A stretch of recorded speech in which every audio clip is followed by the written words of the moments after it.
Michel, tu étais notre sommelier ce soir. C'est toi qui t'es occupé des accords mets et vins. Je dois dire que tu l'as fait avec brio. Mais avant d'embarquer sur ce sujet-là, quel bel endroit que cette auberge-là. Puis toi, là, tu travailles ici, puis j'aimerais ça que tu me parles un peu de l'histoire de ça. Il faut dire qu'il y a beaucoup d'histoires avec l'auberge. Ça a été fondé, ça a été créé en 1689. La première auberge en Amérique du Nord en 1715. Et surtout, le côté plus important, c'est qu'en 1750, on a eu le premier permis d'alcool donné par le gouvernement britannique. Ça fait quelque temps qu'on boit un petit peu là-dessus. Fait qu'en disant que c'était la plus vieille auberge de Montréal, je sais pas dans le champ tantôt, là, Non, c'est ça. C'est une des premières qui a été établie, qui s'est faite là-dessus. C'est sûr, côté résidence au début, mais après, c'est devenu vraiment le côté gustatif, l'auberge avec les chambres sur le dessus. On n'a plus des chambres, mais on a quand même la place à aller dans le Vieux-Port de Montréal. Et là, on est accueillis dans une salle en particulier, mais il y a d'autres endroits. Alors, vous avez des endroits pour des réceptions, vous avez quand même un lunch qui est quand même assez grand. Parle-moi un petit peu de ce qui se passe ici. Bien, premièrement, la première affaire, c'est les anciennes étables, c'est l'auberge, c'est le restaurant. Tout se fait là. Il faut dire qu'on les a nettoyés, c'est plus le côté sale des étables qu'on avait. Très bon à savoir. Ouais, fais un petit peu de nettoyage. L'autre côté où est-ce qu'on était ce soir, c'est l'original. C'est là que tout est parti. C'est la salle de banquet qui se faisait, les soupers se faisaient là. On a encore la broche avec pierre, le contrepoids pour cuire les viandes. Alors, c'est vraiment le côté rustique. Qu'est-ce qu'était l'auberge? Et c'est sûr, l'autre côté qui est intéressant, c'est le Velvet. On était un ancien quartier de fourrure qui est situé en dessous du restaurant qu'on a transformé en boîte de nuit. Alors, à ce moment-là, ça marche le jeudi, vendredi, samedi. Super belle soirée. C'est assez underground. Alors, c'est un speakeasy. Mais si tu veux quelque chose d'un petit peu plus...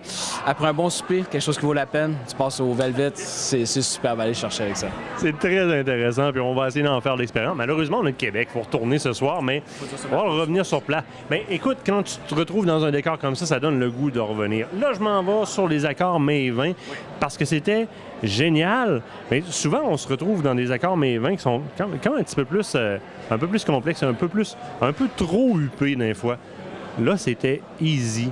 Puis dans ma tête, c'est comme ce qu'il faut que ce soit. Puis tu nous as livré ça à soir. Je veux dire, le genre de confit d'oignon. Hein? Parle-moi de ce que tu as fait puis de ce qui t'est passé par la tête. Bien, c'est sûr, les accords vins, mais on peut faire ça extrêmement compliqué. Mais déjà, les vins de Charles Smith, c'est les vins qui te disent qu'est-ce qu'ils sont. Ils vont pas te cacher certaines nuances à aller chercher. Ils vont t'exprimer qu'est-ce que tu vas aller chercher.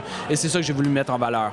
Moi, que ce soit les notes de pêche, les côtés un petit peu plus foie gras, chocolaté, que j'accordais avec le Velvet Devil qui est assez arrondi. C'est vraiment mettre en valeur le vin, mais en même temps finir les petites nuances qu'on n'a pas à aller chercher avec ça. Moi, je veux pas essayer de cacher le vin. Je veux pas essayer de cacher ses défauts. Surtout que Charles Smith, dans ses vins, le mot équilibre est vraiment clé. Alors, moi, avec la bouffe, je suis quelque chose d'équilibré, qui ne venait pas sortir des acidités et des sucres à aller chercher. Ça ne donnait aucune valeur à ses vins. Alors, moi, c'est un des travaux les plus faciles à faire, c'est mettre en valeur son vin. Et je pense que j'ai bien réussi ce soir. Il faut dire, mon coup de cœur dans l'accord, c'était vraiment le Kung Fu Girl avec son saumon Gravlax. Ça fait 1 an que je travaille. C'est quoi? Je suis tanné d'entendre ceux-là, par exemple. Moi, ma grande peine ce soir, là, c'est que je suis allergique aux fruits de mer. Ah. J'ai même pas pu y goûter. Faut que je te dise que ton confit d'oignon, qui était comme dans une certaine friture, était incroyable. Il n'y a pas beaucoup d'autres choses que j'ai vu goûter. Et c'est souvent ma peine parce que c'est souvent les fruits de mer. Un Riesling, oh les fruits de mer. Souvent, je suis privé de ça. Mais à l'œil, ça avait l'air très bon. OK. Il faut que je revienne d'abord sur un autre accord. Le foie gras avec sa toast de cacao. Là, je suis avec le Velvet Devil, un merlot assez arrondi, légèrement chocolaté. Là, je pensais peut-être plus dans ton palais. Oui, puis là, t'effaces l'autre d'avant parce que le Velvet Devil, c'est plus que dans mon palais. C'est mon coup de cœur de Charles Smith. Puis tu l'as vraiment comme...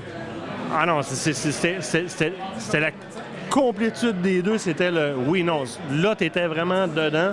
Mais je voudrais dire la même chose des autres, mais je peux pas les manger, en fait. Fait que... Mais écoute, je vais être gentil, c'était mon préféré. Ah, mais parfait. Moi, c'est celui qui m'est... Je vais faire original. Là, j'ai été un petit peu plus dressé avec du foie gras. Si j'ai réussi à la fin, moi, je suis content à ce moment-là.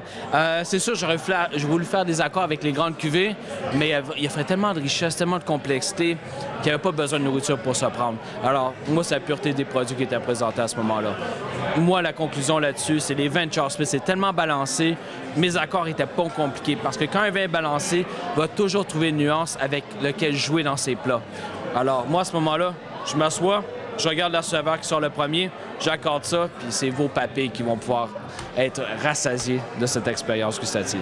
Écoute, je te dis bravo, c'est une réussite. Mais ce que je te dis en terminant, c'est que sérieusement, on va revenir, puis on va venir essayer le Velvet en bas. Puis si tu es là, tu vas venir faire un tour avec nous autres parce que tu vas nous faire découvrir la place. Un grand merci à toi. Yes! Merci pour la bouteille, on a passé proche d'un dégât. Fou, un coup de karaté. Exact, rapidité, efficace. Bonne soirée.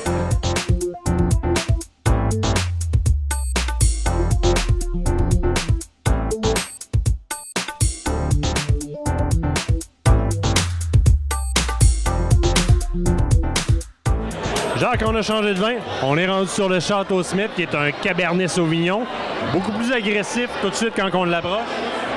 J'oserais pas dire agressif. Agressif, c'est un gros terme. On pourrait dire plus puissant, plus charpenté, plus rond aussi. Parce que là, ici, on avait le Merlot tout à l'heure. Le Merlot, c'est un cépage qui portait bien son nom tout à l'heure, Velvet. C'est tout en souplesse, type Merlot de Château, de Pomerol, type Merlot de Saint-Émilion. Alors, on voit ce côté-là tout en souplesse. Ici, Cabernet Sauvignon, si on fait la comparaison avec l'Europe, on se ramasse dans le Médoc. Alors là, on a des vins beaucoup plus relevés, puissants, charpentés. Le caractère, d'ailleurs, du Cabernet Sauvignon, qu'on cultive un peu partout dans le monde, est bien représenté ici. Très bon vin. Mais justement, là, moi, je te dis agressif, parce que de la minute que je me mets le nez dedans, c'est comme pas le choix, là. C'est comme si ça te rentre dans le nez avant même que tu respires. Ça vient te chercher tout de suite. C'est très, très, très différent de ce qu'on avait avant. C'est caractéristique des Cabernets Sauvignon d'être un petit peu plus soulevé, d'être un petit peu plus soutenu comme ça. Puis écoute, j'ai envie de te dire que quand je le bois, mon petit côté amateur puis québécois me fait dire, Christy, que j'en mettrais donc 6 bouteilles de côté dans mon cellier, moi. Qu'est-ce que t'en penses? Oui, je pense que ce vin-là a intérêt à vieillir un peu. C'est pas un vin de très longue garde, mais il va vieillir encore facilement quelques années. Et puis, comme je vous le disais tout à l'heure, quand on met un vin de côté, les éléments qu'il compose vont bien s'amalgamer. Mais déjà là, dans sa prime jeunesse, c'est un vin qui est très facilement buvable, c'est abordable, avec une belle tranche de viande là, saignante, là, ça va faire la job. Là, on dirait facilement que tous les convives alentour de la table vont être satisfaits de ce vin-là. Mais quand je parle de le mettre de côté, c'est pas quelque chose qui est négatif. Bien au contraire, on va arriver ensemble à un bon moment donné sur les chroniques au niveau du vieillissement. Bien, souvenez-vous du Château Smith comme étant un vin qui a un potentiel de garde, mais qui est abordable. Tout à fait, absolument. Très abordable. La plupart des vins de notre ami Charles sont très abordables.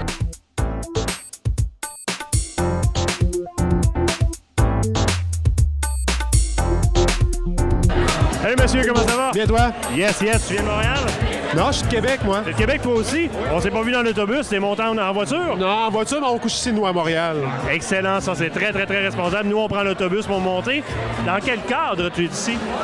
Moi, je suis un ancien de la restauration, puis on m'a invité justement parce que j'ai aidé, si on veut, à vendre les produits dans un restaurant, là, tranquillement, pas vite, monter la carte avec les vins de Charles Smith. Là. Ton coup de cœur ce soir? Ben moi, le Château Smith, là, c'est mon coup de cœur. Écoute, il faut que je te donne une bonne note là-dessus parce que ça en est un fichu de bon. Allez, bonne fin de soirée. Merci à toi aussi. Bye.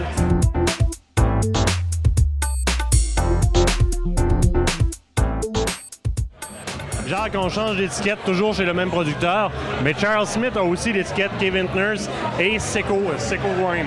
Donc, on a Charles & Charles aussi qui est présenté. Le vin qu'on a là provient de l'étiquette Cave Vintners, qui appartient aussi à Charles Smith dans le fond. Sauvignon blanc. Sauvignon blanc, très particulier ici. Comme tu as pu remarquer, les arômes ne sont pas typiques Sauvignon blanc. Généralement, on a des arômes qui sont plus associés au pamplemousse, au foin fraîchement coupé, à l'herbe fraîchement coupée, côté herbacé. Ici, c'est fantastique. On a le côté de fruits, agrumes, oui, mais on a un côté litchi qui est absolument extraordinaire. Ça sent vraiment bon. J'avoue que mon mentor m'a servi beaucoup, là, parce que juste le fait, quand on est novice en la matière, qu'on s'aventure à sentir un vin comme ça, c'est bien le fun d'essayer de trouver. Mais souvent, on cherche Non, regarde, je vais m'exprimer comme ça. On sait pas quoi trouver. On sait pas quoi chercher. On sait littéralement pas quoi chercher. Surtout moi, dans le vin blanc, je suis encore moins connaissant. Donc, quand toi, tu me donnes des pistes comme ça, me dis, garde, cherche le litchi, cherche le... C'est le fun, parce que, oui, finalement, je suis capable de me rattacher à un souvenir, puis fait comme, oui, il y a vraiment du litchi là-dedans, là. Là, t'apprends. Effectivement. Il s'agit de se pratiquer. C'est la pratique que ça prend. Martin, c'est pas compliqué. Au lieu de prendre notre verre puis le boire toute d'une gorgée, prenons notre temps.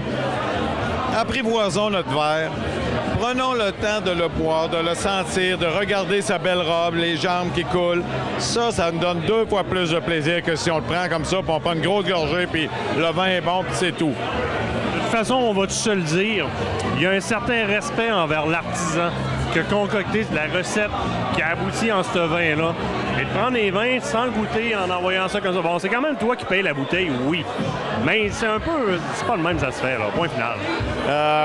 Écoute, ça dépend du plaisir que tu veux y apporter.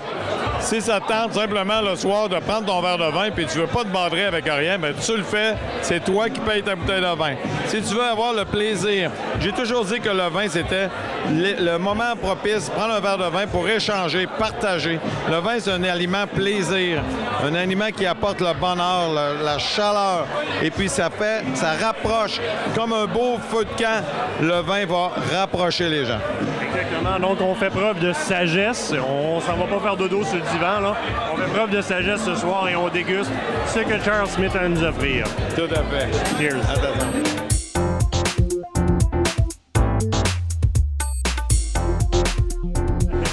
Bonjour messieurs, comment ça va? Ça va très bien. Il y en a qui ont plus peur du Kodak. Bonjour, comment ça va? Salut, ça va, ouais.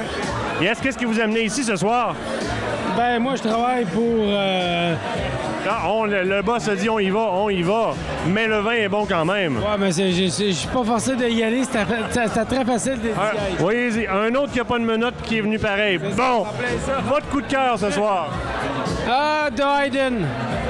Votre coup de cœur de la soirée. Moi, c'est The Creator. On est pas mal tous départagés, mais chose sûre, Charles Smith fait du vin, puis il fait ça très bien. On est d'accord? Oui, tout à fait. Bonne belle soirée, messieurs.